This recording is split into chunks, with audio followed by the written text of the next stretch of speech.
Olá, meus queridos e minhas queridas, bem-vindos, bem-vindas. Como sempre, nós louvamos a Deus por essa tecnologia que nos permite estar juntos novamente em 2021. Não poderia deixar de agradecer. Portanto, o nosso sincero e fraterno agradecimento ao Eduardo e à Márcia, da Igreja Presbiteriana de Piracaia, pela assessoria técnica. Abaixo de Deus, deixar isso bem claro, sem isso não seria possível. Sem o esforço do Eduardo e a Márcia, nós fazermos estas lives todas as quintas-feiras, como tem sido o desejo do nosso coração, iniciando hoje, a partir das 20 horas e 30 minutos, até um pouco antes das 21 horas.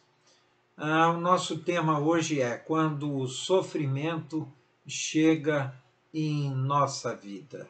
Eu gostaria de ler o versículo, de olhar esse versículo que está na segunda epístola, na segunda carta de Paulo aos Coríntios, capítulo 4, 16 em diante.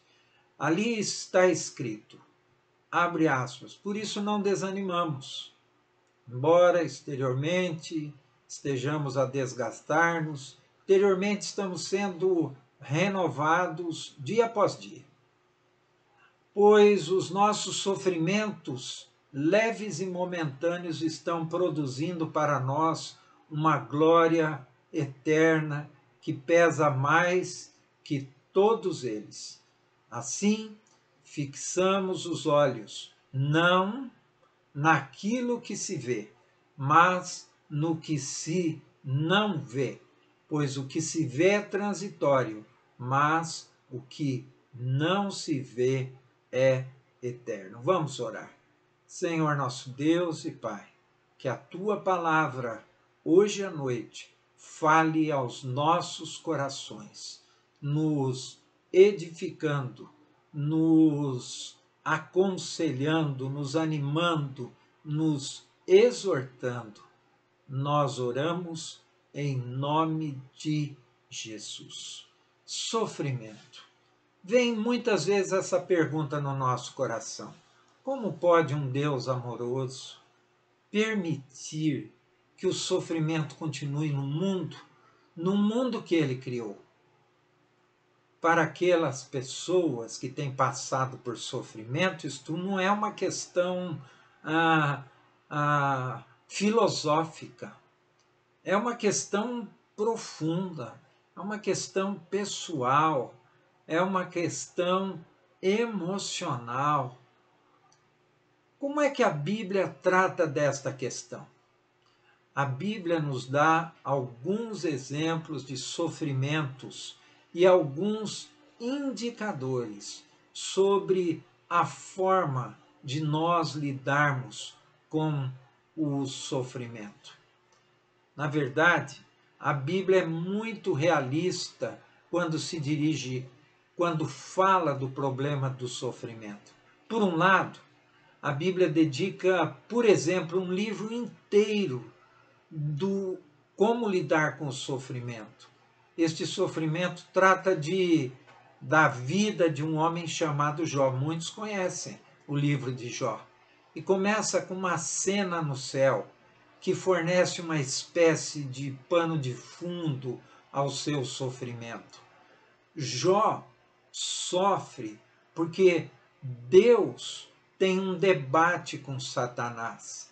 Mas, quando nós lemos o livro de Jó, e até onde nós sabemos, Jó e seus amigos nunca souberam disso.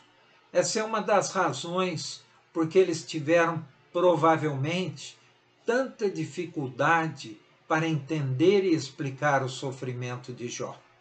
Até que Jó, finalmente, descansa na fidelidade de Deus e na esperança da sua redenção. Nem Jó, nem seus amigos compreenderam naquele momento as razões para o sofrimento, especialmente, claro, para o sofrimento de Jó. Na verdade, quando Jó, já no final do livro, foi confrontado pelo Senhor, ele ficou em silêncio. A resposta silenciosa de Jó diante do sofrimento não banaliza a sua dor, a perda tão intensa que ele suportou tão pacientemente. Em vez disso, Jó ressalta a importância de confiar nos propósitos de Deus em meio ao sofrimento. Mesmo quando nós não entendemos, mesmo quando nós não sabemos o porquê do nosso sofrimento ou o para quê do nosso sofrimento. A verdade, em muitos casos, nós nunca vamos saber o motivo específico para o nosso sofrimento, mas nós somos convidados a confiar em nosso Deus soberano. Essa é a verdadeira resposta. Aliás, é a resposta que está ali no livro de Jó. Outra história bíblica é a história de José, que foi vendido pelos seus irmãos como escravo no Egito. Depois de muito sofrimento, de ir para a prisão, de ser acusado injustamente pela mulher de Potifar, ele é colocado em uma posição, e nessa posição ele vai suprir as necessidades de todo o mundo daquela época, durante um período de fome, incluindo sua própria família e os irmãos que o venderam como escravo. A mensagem da história de José é resumida na resposta que ele dá aos seus irmãos, quando ele se revela aos seus irmãos, aqueles mesmos que tinham vendido o próprio irmão José como escravo para mercadores que o levaram para o Egito. Ele diz assim, lá em Gênesis 59, não temais, não temais, vocês, na verdade, intentaram fazer o mal contra mim.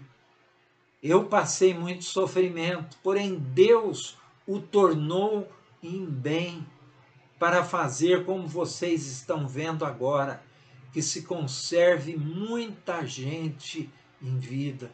Por isso não tenham medo, pois eu vou sustentar vocês e os filhos de vocês. E naquele instante, apesar de todo o sofrimento que José tinha passado, ele compreendeu para que Deus tinha permitido aquilo. E com aquelas palavras, ele consolou o coração dos seus irmãos. Em Romanos capítulo 8, há uma palavra de muito conforto para todos nós, para todos aqueles que passam por sofrimento.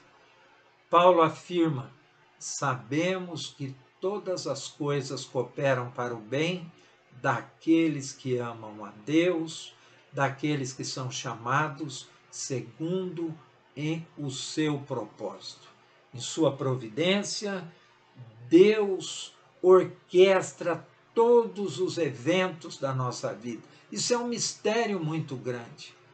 Até mesmo o sofrimento, até quando passamos por tentação, até quando existe o pecado, Deus orquestra todas as coisas para realizar o bem da igreja, para realizar o bem do seu povo, porque Deus tem um propósito eterno para a humanidade. Davi, o salmista, o rei de Israel, suportou muito sofrimento em seu tempo. Isso se reflete em muitos dos seus salmos, que estão registrados na palavra de Deus. No Salmo 22, por exemplo, está registrado: Deus meu, por que me desamparaste? Por que se acham longe de mim a salvação? Por que se acham longe de minha salvação as palavras de meu bramido? Deus meu, clamo de dia e não me respondes, também de noite, porém não tenho sossego. Contudo, tu és santo, entronizado entre os louvores de Israel. Nossos pais confiaram em ti, confiaram e os livrastes. A ti clamaram e se livraram, confiaram em ti e não foram confundidos. Mas eu, diz Davi, eu sou verme e não homem, opróbrio dos homens e desprezado do povo. Todos os que me veem zombam de mim, afrouxam os lábios e meneiam a cabeça. Confiou no Senhor, livre-o ele agora, salve-o, pois nele tem prazer.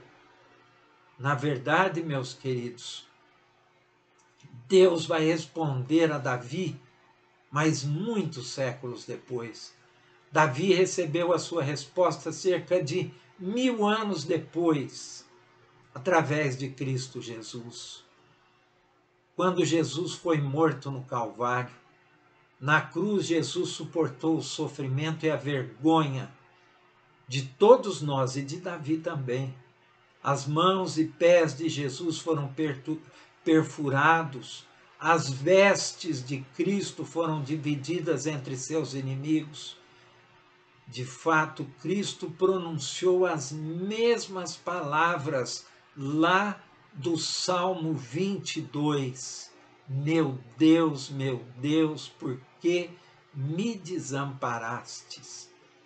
Naquela hora, o sofrimento que Davi estava sentindo, pelo poder do Espírito Santo, era o sofrimento, era a antivisão de parte do sofrimento de Cristo.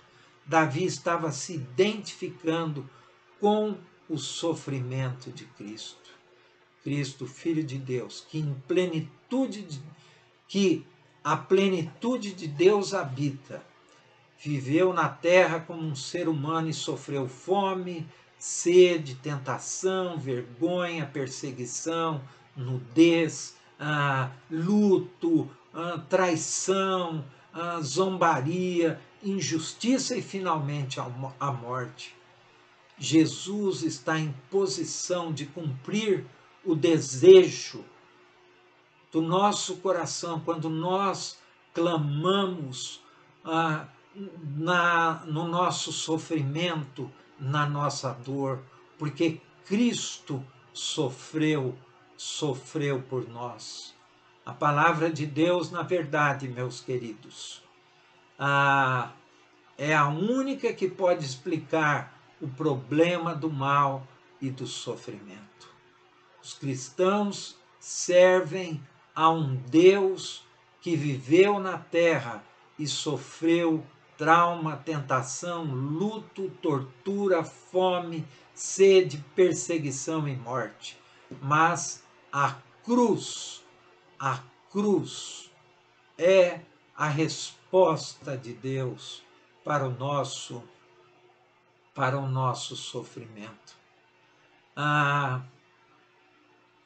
Quando nós fazemos a pergunta, será que Deus se preocupa com o mal e o sofrimento?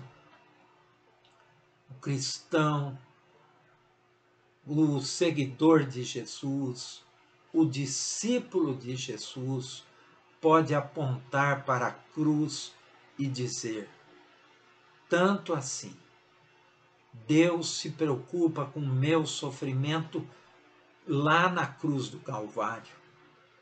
Porque Jesus sofreu a rejeição de Deus quando ele disse: meu Deus, por que me abandonaste? Ele experimentou, Jesus experimentou ao mesmo sofrimento pelo qual eu e você às vezes podemos passar hoje. Jesus pode trazer consolação para o meu e para o teu coração. Queridos, há muito tipo de sofrimento na nossa vida. Há sofrimento que é passageiro. Há sofrimento que se instala na nossa vida, como a perda de um ente querido, como uma enfermidade, como um divórcio, por exemplo, como a perda de um filho e tantas outras coisas, uma derrocada financeira, uma frustração, a perda de uma amizade, alguém que nos trai, alguém que falta com a palavra, alguém que nos prejudica, tantas coisas podem trazer sofrimento para as nossas vidas. Quando o sofrimento nos visita, nós podemos ter duas atitudes. Uma delas é olhar simplesmente para o sofrimento e ficar ali nos lamentando. Às vezes, uma parte do nosso sofrimento nós ficamos nos lamentando mesmo, mas nós podemos ter uma outra atitude. Nós podemos olhar para Deus. E como o apóstolo Paulo escreveu aqui na Epístola aos Coríntios, não desanimamos, embora exteriormente estejamos nos desgastando, porque o sofrimento desgasta. E esse tempo que nós estamos vivendo é tempo de sofrimento. Segunda-feira passada eu fui visitar um amigo cuja esposa estava internada em estado muito grave no hospital, vítima de Covid. Isso foi na última segunda-feira. Na madrugada da segunda para terça-feira, a esposa dele faleceu. Só o Espírito Santo pode consolar a ausência de uma esposa, de uma longa vida de casamento, de companheirismo. Por isso Paulo diz aqui, embora exteriormente estejamos a desgastar-nos, interiormente estamos sendo renovados dia após dia. Pois os nossos sofrimentos, e aqui ele usa uma palavra que muitas vezes quem está passando por depressão, por sofrimento, por perda, seja qual for a razão, é difícil de entender, mas Paulo diz aqui, o nosso sofrimento aqui é leve e momentâneo. Esse sofrimento aqui está produzindo para nós glória eterna que pesa mais do que todo esse sofrimento. E aqui ele vai falar dessa atitude que nós podemos ter diante do sofrimento. Ele vai dizer aqui no versículo 18, assim, fixamos os olhos não naquilo que se vê, mas no que não se vê, pois aquilo que se vê é transitório, mas o que não se vê é eterno. O que Paulo quer dizer com isso? Ele quer dizer que neste mundo que nós estamos vivendo aqui, a alegria passa, mas o sofrimento passa também. Portanto, meus queridos, nós podemos ter essa atitude de fixarmos os nossos olhos, como Paulo diz aqui, naquilo que não se vê, na eternidade. Amém, meus queridos? Que Deus nos abençoe. Espero você na próxima quinta-feira, se Deus nos permitir, nesta live, nessa transmissão, a partir das 20h30. Amém.